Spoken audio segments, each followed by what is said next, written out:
evening, good evening. I want to welcome you to Search the Scriptures, a Wednesday night Bible study for the Greater True Light Baptist Church. I want to thank you for joining us tonight as we continue our study in dispensations. Now, again, we did go over dispensations briefly on last week, but I didn't really have good recording at that time, so we're going to do dispensations again. All right. Now, a dispensation is a well-defined period that's clearly separated and recognizable in several clearly separated divisions. Now, a dispensation can be defined as a stage in the progressive revelation of God constituting a distinctive period or stewardship of the Bible.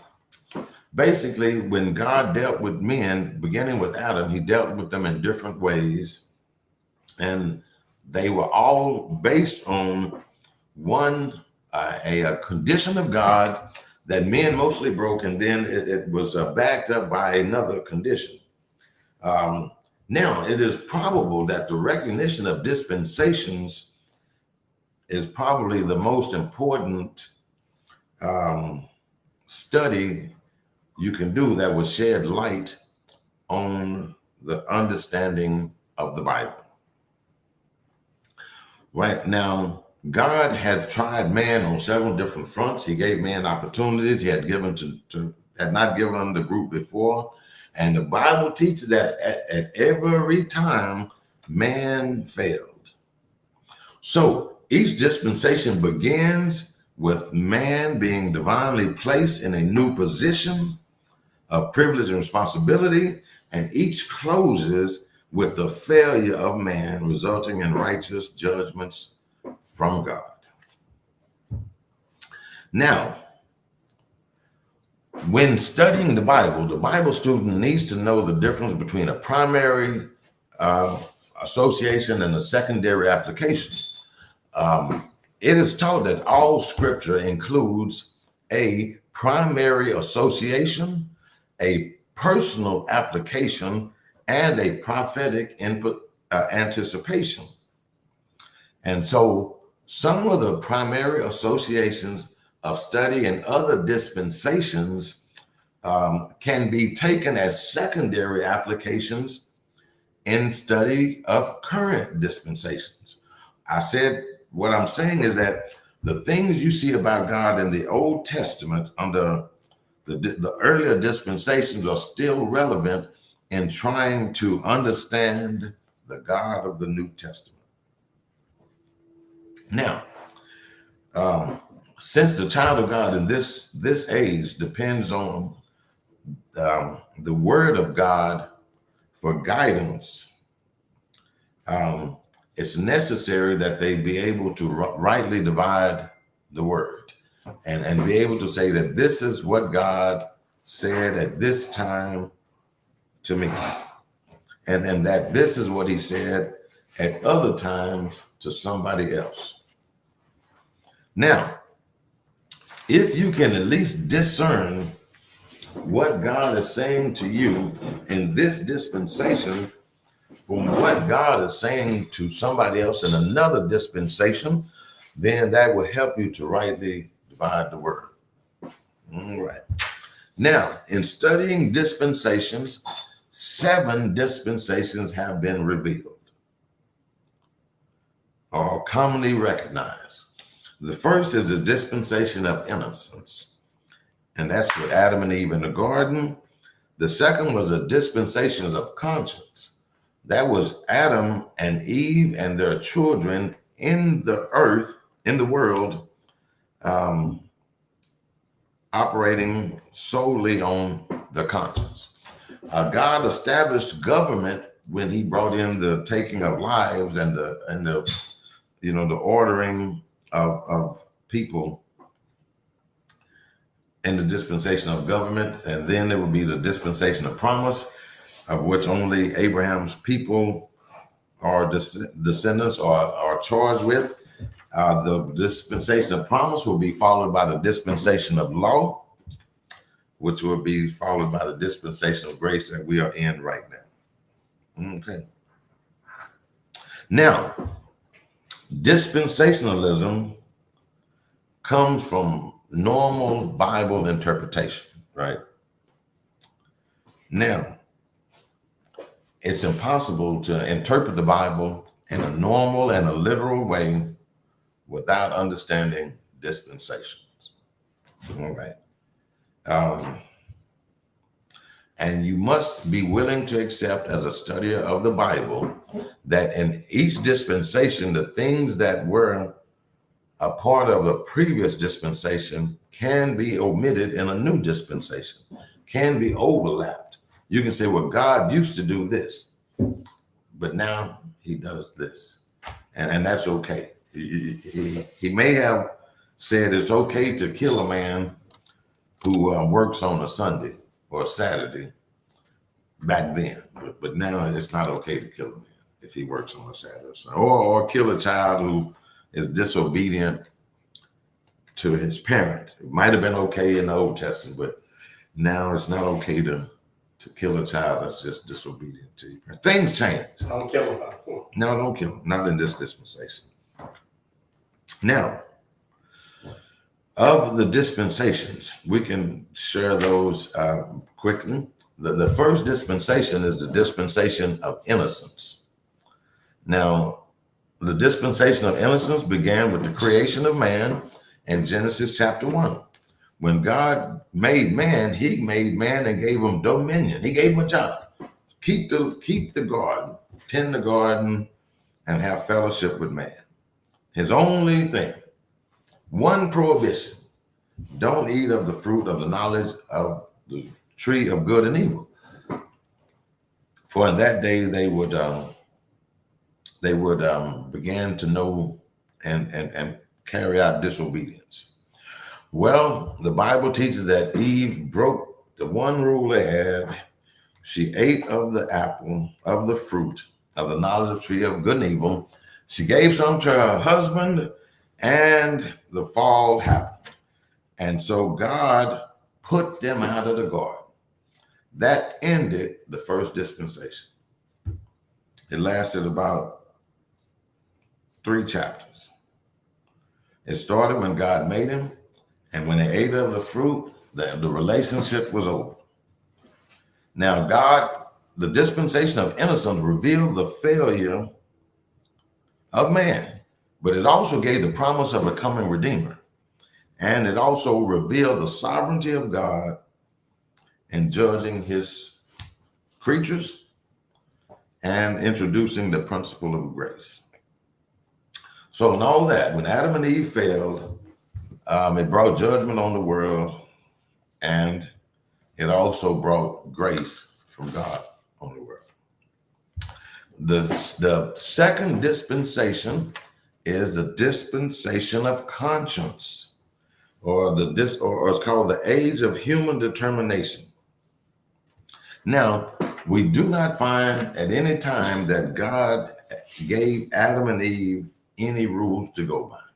He didn't have any rules. The sin had not existed. So, in fact, when Cain killed Abel, do you realize murder was not a sin? Because God had never called it a sin. But it shows the depravity which men had fallen, and that the first son and the first brother, the first son killed the second son. And that Cain was very sinful. He was Adam and Eve's oldest son, and the entire generation of Cain's people was sinful. In this age of human determination, God had not set rule. Men could do whatever they want to do. Well, that brought them to the Tower of Babel.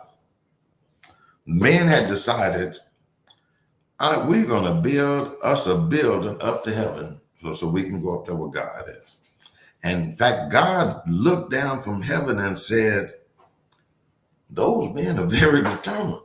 If we don't stop them, they may succeed in doing this that they have set out to do, which is to build a tower all the way up to heaven. Well, God decided that we don't want to do that. So he confounded the languages. Yeah, at the Tower of Babel, he confounded the languages. Now, and he will end the world with the flood. No, we're at the flood. We're not at the tower yet. I'm sorry. So no, the dispensation of conscience ends with the flood. Well, what part of the Bible can I go to over here? 3. I'm in Genesis chapter 3. Okay. Yeah, we're doing just Genesis. It's just Genesis chapter 3.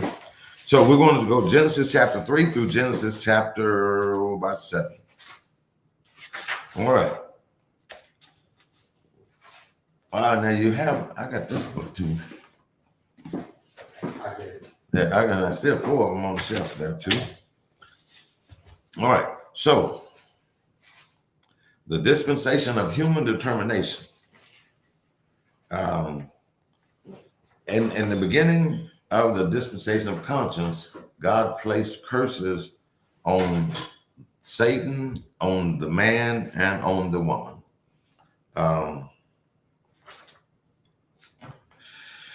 And so one of the curses was that the man would have to work hard all his life. He would suffer physical death at some point, and that he would have very wicked heart, a very wicked disposition. Now, and the Bible teaches in Genesis chapter 6 that the sins of man had become so bad that God decided to destroy the world with the flood. In this period, however, there was divine grace also manifested, as some were saved like Enoch, who just walked off, and Noah's family was saved by the ark. The dispensation ended with the flood in which Noah's family was saved. Now, in this dispensation, the dispensation of human government, man's failure under new situation in which he operated under conscience. However, in this period, God preserved the line of Jesus through Moses, demonstrated that he has sovereignty in judging the whole world, and showed his grace to Noah and his family. All right. Dispensation of conscience. Now, after the flood, the dispensation of human government and comes with the covenant with Noah. This dispensation covers the period from Genesis 8 and 20, is where we're starting at human government, and it goes through Genesis 11 and 9. That's the period of human government. Now, to Noah, God gave an unconditional covenant. God promised that the seasons of the earth would never change. He gave man a renewed command to multiply the earth and to continue to have dominion over the animals. And in this dispensation, God okayed the eating of animals when Noah came. It's okay to eat animals. Now, some of the problems of this covenant, the Bible teaches in Genesis chapter 9 that Noah got drunk before the ground got dry. That as soon as Noah got off the boat, he planted him a garden of grapes, and he made wine and got drunk. It also teaches that in that time, Noah's sons, at least one of them committed a irreverent act against Noah. And so irreverence was the rule of the day. We're on page 130, section D, down there at the bottom. Now, human government, like conscience, failed, and that's when they decided to build the Tower of Babel. Let us make a tower that we can reach up to God. Now, grace was evident in that He preserved a godly remnant. The seed of the woman was preserved, even during the flood. And the tower, and it got us ready for the next dispensation. Now, this is an important point. The dispensations of conscience and human government continue until later. Only Abraham and his seed come under this dispensation of the promise. The promise was made only to Abraham. Everybody else was still dealing with God according to human government. In general, the dispensation of human government revealed the failure of man under this new rule of life, revealed the judgment of God, and continued to manifest divine grace. Okay. Now, again, the next covenant, the fourth covenant is the Abrahamic promise. The Abrahamic covenant is probably the most important, particularly up to this time. It's one that's still in effect today. The promises God made to Abraham. This covenant, we're in E, page 131E. This covenant begins in Genesis chapter 11, verse 10, and that's when God called Abraham. He said, Abraham. Abraham said, what? He said, get up and go to this place I'm going to show you. And Abraham went. In the human government, the human responsibility was given to trust in the promises of God revealed to Abraham. Now, the promises of God to Abraham include the promise to Abraham, the promise to Israel, Abraham's son, that they would be a great nation and a channel of fulfillment, and a promise of a blessing to the entire earth through Abraham. The principle was also laid down that God would bless those who bless Abraham and would curse those who curse Abraham's seed. Now, the Abraham covenant is one of the most important covenants in the Bible, and it includes this. Listen to me. This is God's promise that Israel will be a nation forever, that Israel will have a title to the land forever, that they will be blessed in all spiritual things, that they will be under divine protection, and they would have the special sign of circumcision. And all that is Genesis chapter 17, verses 13 through 14. They're going to be a nation forever. They'll own that land forever. They're going to be blessed and spiritually, and God will divinely protect them. All right, now this covenant was gracious and unconditional. Israel did not have to do anything to earn this covenant. It depended only on God. It did not depend on human faithfulness, but upon the faithfulness of God. Now, it was only the Abrahamic covenant was only partially fulfilled in Abraham's life. The blessings and promises did not depend on human faithfulness, right? The blessing and promises of the Abrahamic covenant continue in their fulfillment to the end of human history. The promises of God to Abraham are lifetime. And they will be fulfilled at some point before the end of human history. Some of the immediate blessings of the covenant for any particular generation were conditioned on obedience, but the covenant was declared to be everlasting. The covenant with Abraham was directed primarily to Abraham and his descendants as far as this dispensational responsibility is concerned. Under the Abrahamic covenant, however, there was a constant pattern of failure, which was manifested in the long delay to the promised land. Abraham failed. And when he became the father of Israel, Abraham failed when he went to Egypt. Abraham grew in faith and grace and ultimately was willing to sacrifice his own son. So Abraham was an up and down family. It was not this covenant was not based on Abraham as being a good person. It was not based on Abraham as being a very smart or articulate person, but it was based on God knowing that Abraham would prove to be a faithful person. Now, following Abraham, Isaac failed.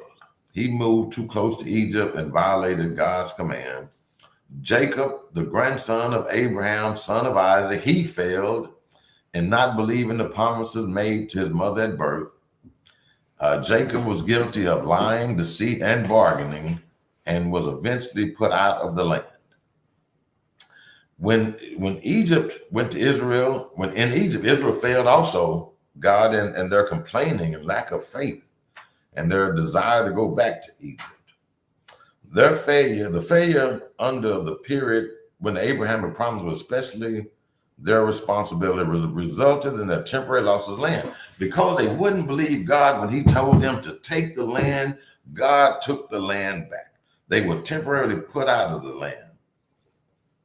And so their failure in the land set the stage for bringing in the Mosaic covenant, which is the next covenant, right? God had made them a promise. Here goes the promise. Y'all go down there, take the land, subdue the land. You're going to be in the land. This is your land and you can have it.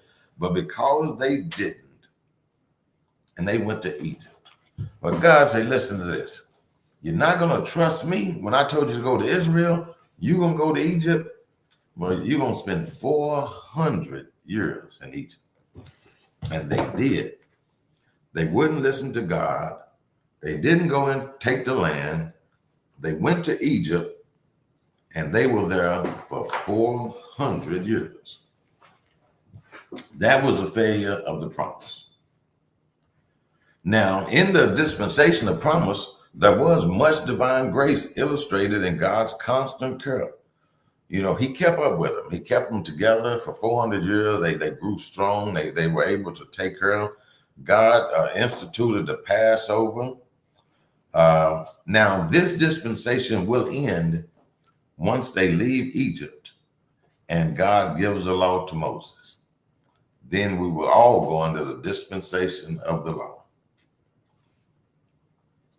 Now, the dispensation of promise, though, continues to the end of history, and many of its promises are enforced as an object of faith. The promises to Abraham are the basis for the later dispensation of grace and of the kingdom. The dispensation of promise established clearly the principle of divine sovereignty, provided a channel of special divine revelation to the nation of Israel, continued the provision of divine redemption and blessing, revealed the grace of God, and promised a witness to the world. Like the other dispensation, however, it ended in failure as far as bringing conformity to the will of God.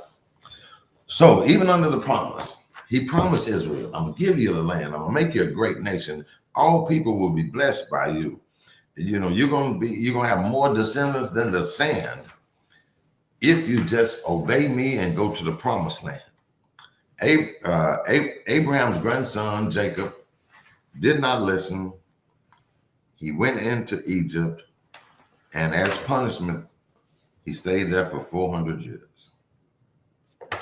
Now, this dispensation will end in Exodus chapter 19. Verse 1 is probably the last one. And that's when he calls Moses to come, and he's going to give Moses the law. And we'll do the last three.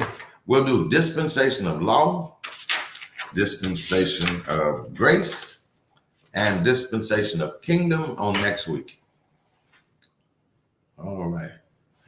And so again, thank you for joining us for Search the Scripture as we study dispensation. Join us as we look at the last three dispensations on next week. All right, thank you, and God bless you. And I need to get a good closing statement or something like, search the scriptures so the scriptures don't have to search you. Write it down. No, I'll figure that as I'm going, yeah.